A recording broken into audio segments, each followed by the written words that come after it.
Les surdoués, ils sont nombreux en France, les enfants précoces ou les adultes à haut potentiel. En clair, ceux qui ont un quotient intellectuel largement supérieur à la moyenne. Pour la deuxième année consécutive, un salon leur est dédié à Aubagne.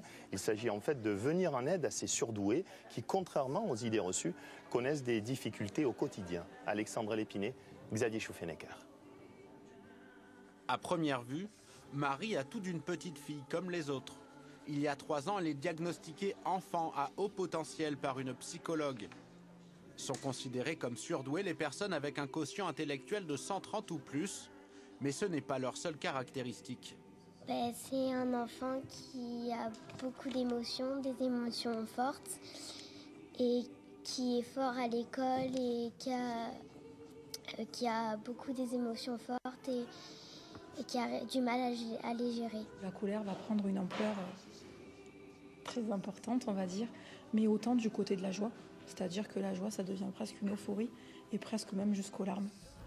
Alors la surdouessance est-elle un cadeau ou au contraire une difficulté? Au cours de ses recherches, cette scientifique a déterminé que près de 3/4 des surdoués ont traversé une phase de dépression.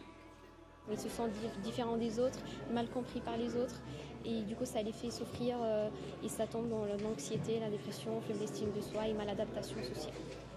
Ce salon, c'est l'occasion pour les personnes à haut potentiel de se rencontrer. Les 2 enfants d'Isabelle Durpois présentent des quotients intellectuels hors normes. Ils souffrent parfois de difficultés relationnelles. En août dernier, cette mère de famille crée une association pour venir en aide aux surdoués en souffrance. Ils sont désemparés, ils ne trouvent pas ces solutions ailleurs. Ils ne savent pas à qui en parler. En parler à un médecin, en parler à qui d'autre. Ici, ils ont des solutions. Pourquoi? Parce que les gens sont comme eux. Je veux dire comme eux, on est des individus tout simples et ils peuvent en parler librement.